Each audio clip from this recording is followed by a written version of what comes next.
min sepertiga 200 per 3. Hati-hati jangan salah letak, pastikan urutannya sama. Y juga hasil perhitungan awal tadi, baris kunci baru.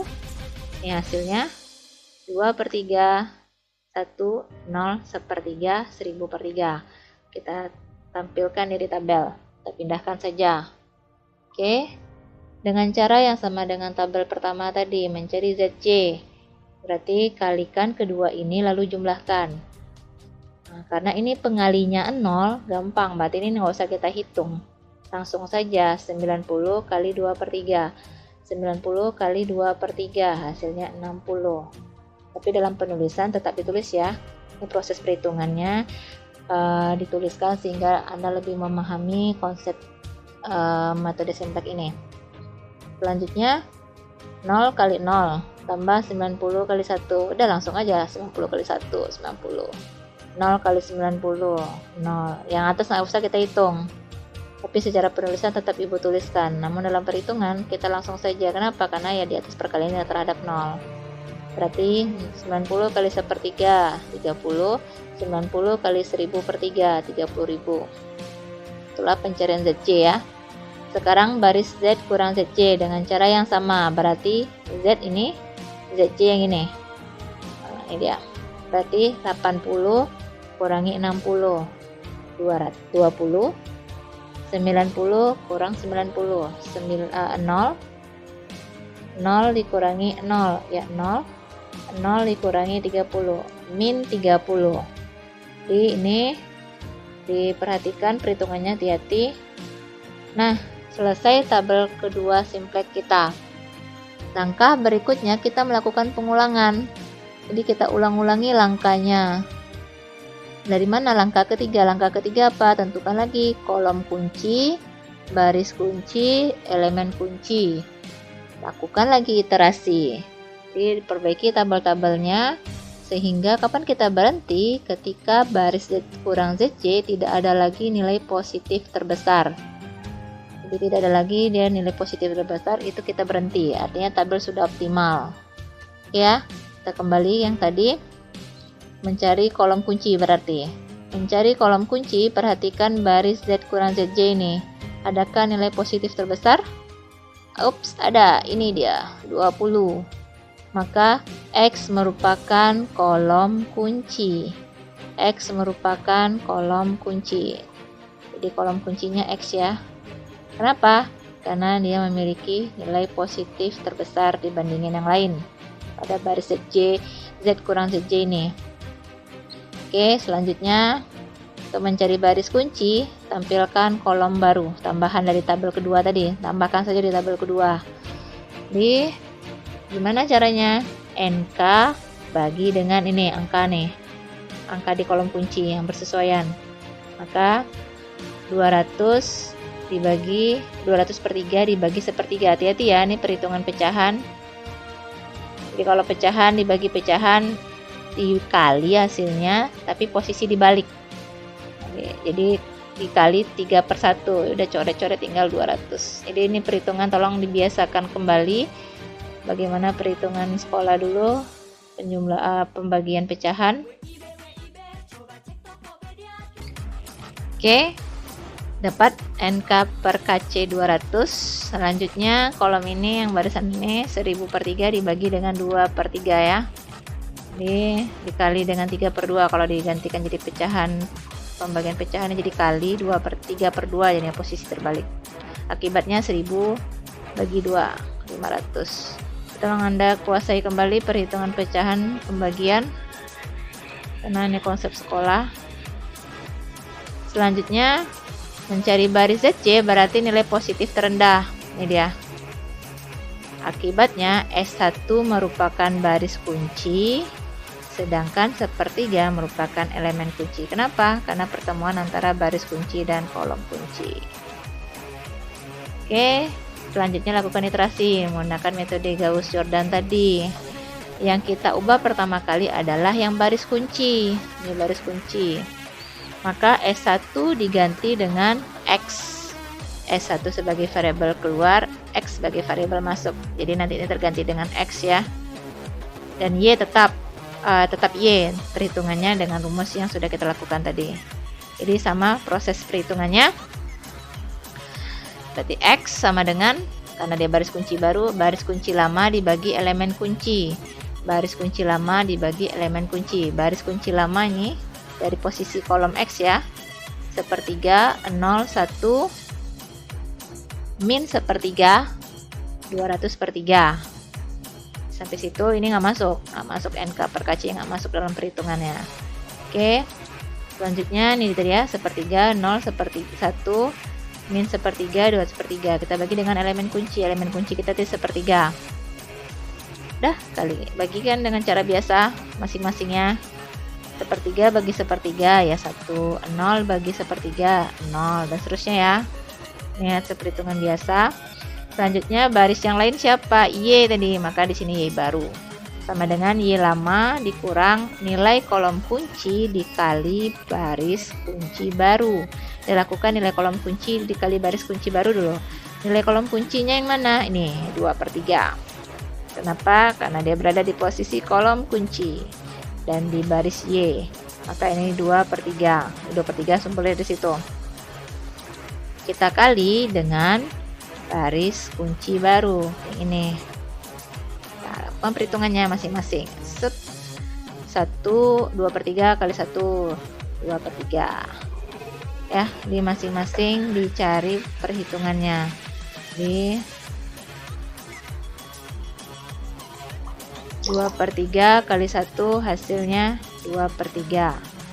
2 per 3 kali 0 hasilnya ya 0. Jadi diikuti seterusnya ya. 2 per 3 kali 200, 400 per 3. Oke, setelah itu Y lama kurangi hasil perkalian ini. Y lama tadi kita perhatikan kembali, Y lama dari 2 per 3 sampai 1000 per 3. Oke, 1000 per 3 dikurang hasil perkalian tadi. Oke, jangan sampai salah letak, disesuaikan letaknya biar mudah perhitungan, jangan salah-salah. 2 per 3 kurangi 2 per 3 ya 0. 1 kurangi 0 ya 1. Dan seterusnya ya. Jadi perhitungannya ini pecahan-pecahan, tidak bisa kita hindari angka pecahan. Setelah itu apalagi? Buat tabel ketiga. Nah, jadi X S1 tadi tergantikan sama X. Yang Y tetap Y, tapi angka-angkanya tentu kita ganti dengan angka yang sudah kita cari ini ya. Ini dia. Z tetap seperti yang pada tabel pertama pun tabel kedua sama persis. Kolomnya S1 tadi kan. Sini S1 terganti dengan X, Maka di bagian Z ini hasilnya sama yang di atas nih. Sama nih. Y sama dengan yang di sini. Nah, nilai yang di dalam sini merupakan hasil pencarian awal kita, pencarian yang sebelum ini, pencarian di tabel kedua tadi. Ini dia, ini X. Nah, jadi hasil X kita pindahkan ke sini.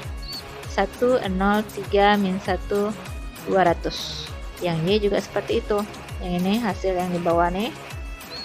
0, 1, min 2, 1, 200. 0, 1, min 2, 100, 200.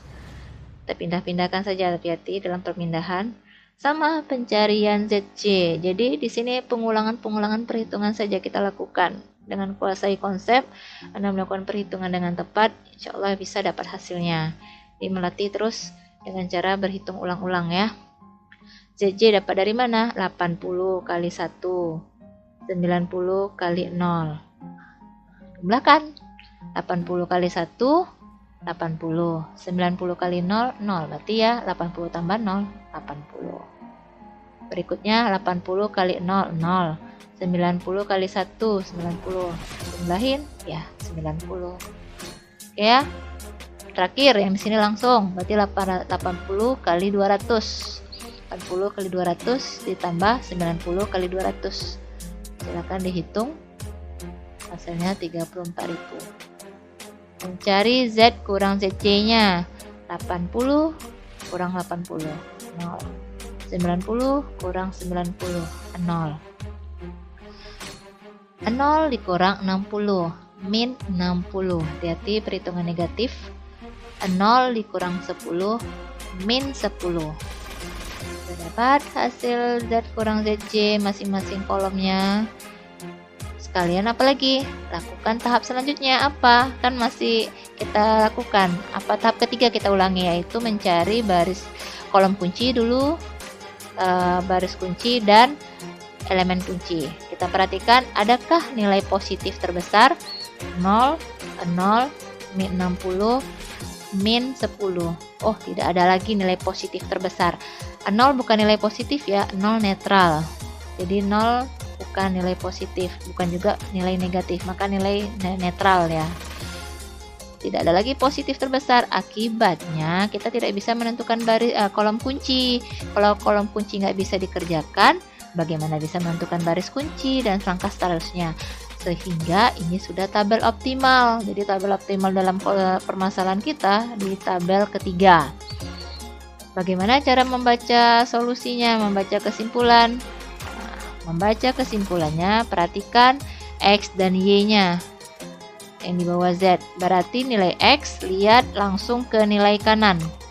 Lihat langsung ke nilai kanan untuk membaca solusi ya. Membaca solusi berarti X, F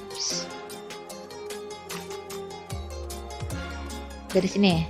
Dari X sama dengan 200, Y sama dengan 200 juga. Z max-nya berapa? Z max-nya yang ini sebagai nilai Z max. Jadi nilai ZC itu adalah nilai Z max-nya. Jadi nilai Z max kita di posisi itu. Ya.